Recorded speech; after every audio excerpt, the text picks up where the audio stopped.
Hey everyone, this is Take Shot Action. Today I'm going to be taking over for Daniel while he is away in Japan. Hopefully he can take some good photos for us when you get back and we can all have a look at that. But before we get started, I just wanted to tell you a few things about myself. So my name is Reese Robinson. My screen name on YouTube, like I said, is Take Shot Action. And Daniel gave me free reign to come on here and talk about anything I wanted to talk about, which was a huge deal for me. I could have talked about anything, but today I want to talk to you about borderline personality disorder. I'm 19 years old. I live in Australia. Me and Daniel have been friends for about a year. I am actually very happy that I got to come here today and talk to you all about this disorder because it is something that I have to live with on my day-to-day life, and I do actually have this. I had this for about 3 years without even knowing about it, and finally got a diagnosis by a psychologist who told me, you do have this is the reason why you're acting the way you do, and it did give me a lot of relief. And it's something that's so misunderstood in a lot of ways, and there is very informative videos on YouTube about this,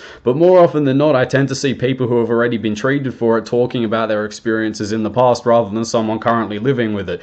And me and Daniel were going to do a collab on this. However, we decided that it's probably best if I have my time to come here now to make one video dedicated to the topic to all of you. And I'm really looking forward to doing this because this is huge. Daniel's channel is huge compared to mine. This is a really big deal.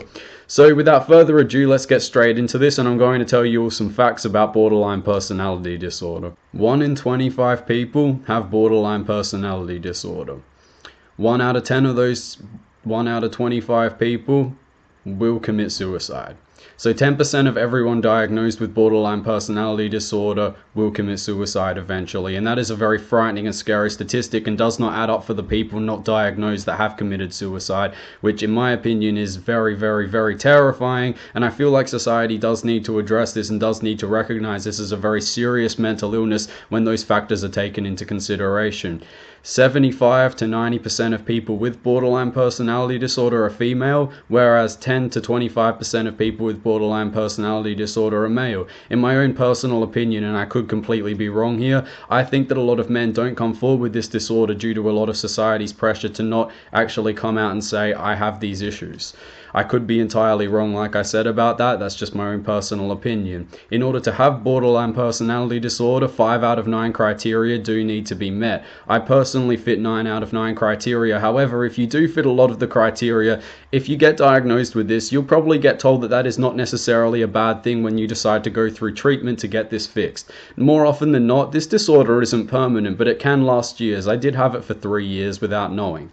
And the unfortunate thing about this is that even while it doesn't last so long, so many people are offing themselves. Now, when you do meet more criteria, there's a bigger chance of you succeeding through your treatment, which is a really, really important thing for those who are suffering a lot, which is probably why a lot of the people who would normally end up committing suicide end up getting help and getting better. Now I'm going to read out a quote by psychologist Marsha Linehan, and Marsha, if I just butchered your last name, I am so sorry. Borderline individuals are the psychological equivalent of third-degree burn patients. They simply have, so to speak, no emotional skin. And if you're someone who has borderline personality disorder or have lived with it or have seen someone go through it, you'll know that this is completely true. It is intense agony to live, to exist, to feel emotions, to have to suffer every single day in the way you do. However, the good emotions are the stuff that everyone just really likes to feel. There's not a single human on the planet that doesn't truly want to be happy. And it's just something we all want. We all want happiness. We all want joy. And it's something that we enjoy a lot. Now, people with borderline personality disorder often put their self-worth into another person because we cannot put our self-worth into ourselves. We don't feel the normal self-worth that goes into what a lot of people have.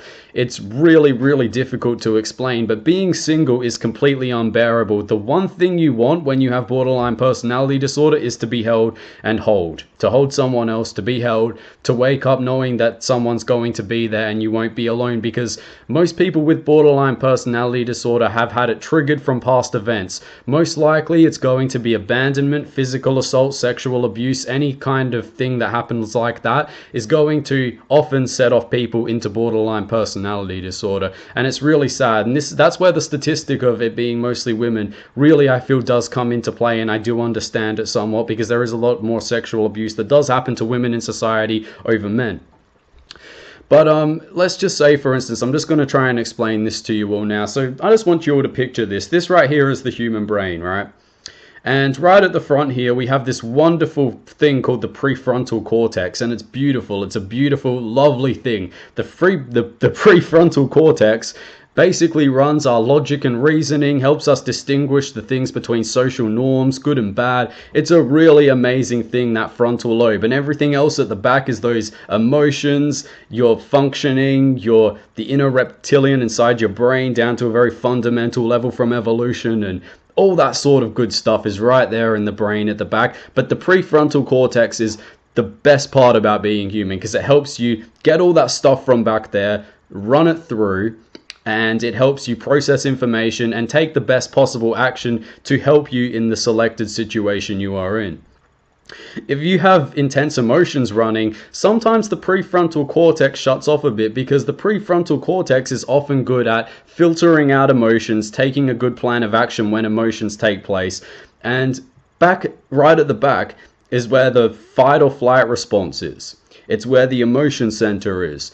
And when intense emotions are involved, let's just say if you have borderline personality disorder, we're going to take that prefrontal cortex, somewhat disattach it while still keeping a few neurons and synapses attached to the front, but not enough to function properly. What is that person going to do at the back here where their emotion center is getting jabbed? I often say that people with borderline personality disorder feel emotions about 5 times more intensely than other people. So right now you're getting jab, without that frontal lobe being able to properly analyze the situation at place. You are going to do anything you possibly can to make that pain stop. And that often, more often than not, results in self-harming. And the reason for that, down to a very primal and understandable level, is that you want to feel something physical because emotional pain is too much. You want to feel something physical because the emotional pain is very, very, very hard to deal with. And this is where I sympathize a lot, because I have had a huge problem with self-harm in my life. It's something that has absolutely ruined my body. I don't look human if I was to show you my arms. Well, I do. I'm kind of exaggerating here. But what I'm saying is that self-harm is a big part of this disorder because the prefrontal cortex isn't working properly. And that's a beautiful thing, that prefrontal cortex, you know.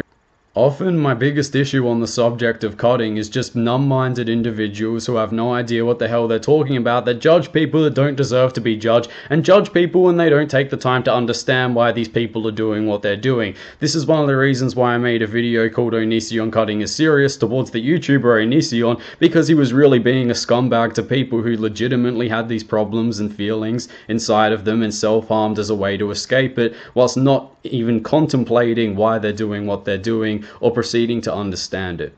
Especially coming from someone himself who says he used to have borderline personality disorder or has borderline personality disorder, which cannot be true, considering he just doesn't understand it and he judges it without any kind of sympathy or empathy towards the people who are really, really suffering in the world. When these extreme situations take place, people who are borderline really don't have that kind of internal governor to turn around and say, I shouldn't do this or I should do this, because our emotions are controlling us. We're not controlling our emotions. And as anyone knows, it's really important to be able to control your emotions, get a grip on that. And I feel like a lot of the time people who have this disorder will take control of their emotions or learn how to do it over time out of the natural ability to do so and the natural want to do so. Our nightmares are often as bad as reality, and that's no understatement there. That's as legitimate as I can explain it. Our nightmares are absolutely terrifying, just as bad as reality. It's really, really a bad disorder. There is no gray in our world. It's all only black and white. It's either black or it's white. Gray does not exist. There is no middle ground you can come to at any point in time. You're either severely in the depression that you're in, because depression is often tied into this disorder with a lot of anxiety. I have depression and anxiety too. But you're either feeling the absolute worst of things or feeling absolute joy, which barely lasts long. You could be held and then you could be good. 3 days later, you're back to that same place unless you get held again. And it's wrong to put your self-worth into someone else in the situation where you are a borderline person, because you're not going to learn. That's happiness coming from another person, not happiness stemming from within yourself. And it's more than important that happiness stems from within yourself and not from another person. Yeah, another person can make you happy, but a lot of the time, it won't fix the problem, because the problem is from within yourself and the happiness needs to stem from within yourself. we still feel joy, we still feel happiness, we still feel love, we still feel magic. It's just one of those things where we can only feel it in the arms of another, or when there's a huge adrenaline event going on, something like that.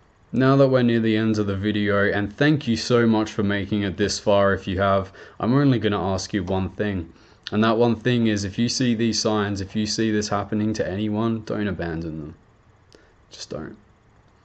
I'll tell you why.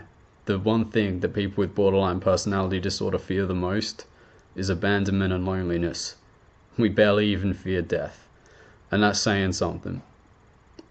It means that we're trying to exist, but we don't want to, and we nearly can't.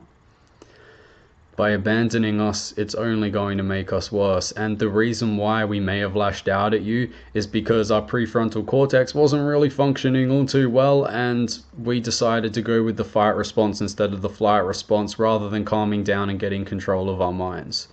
But we didn't really want to abandon you when we pushed you away. We wanted you to be there for us. We just didn't know how to say it.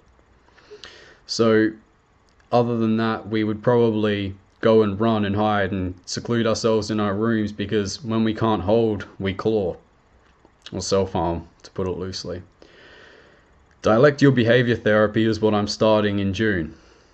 So when this video will be uploaded, I'll be starting it probably a few weeks after this is uploaded. And that to me is awesome, because it is the most effective form of treating this disorder. Drugs aren't really the way, because there is no single cure for this disorder, and the most effective way is the therapy. Which is hard for a lot of people to admit, because normal therapy does not conform to people with borderline personality disorder. They need a very unique type of therapy in order to get this cured. So I just wanted to thank Mr. Epsilon for letting me put this video on his channel. I wanted to thank you all for watching it once more. And I'm really appreciative of the fact that I've gotten to come out here, speak to so many people about this. It's amazing. You're all from all around the world. Not in Australia, some of you. Most of you are in America. But there's so many people from all around the world that I get to speak to because of YouTube and on my channel. And now I've gotten to speak to a lot more people thanks to Daniel. Thanks to Mr. Epsilon. So with all that said and out the way, I hope, Daniel, you had a wonderful time in Japan. I hope everyone had a wonderful time watching this video, and take care, everyone.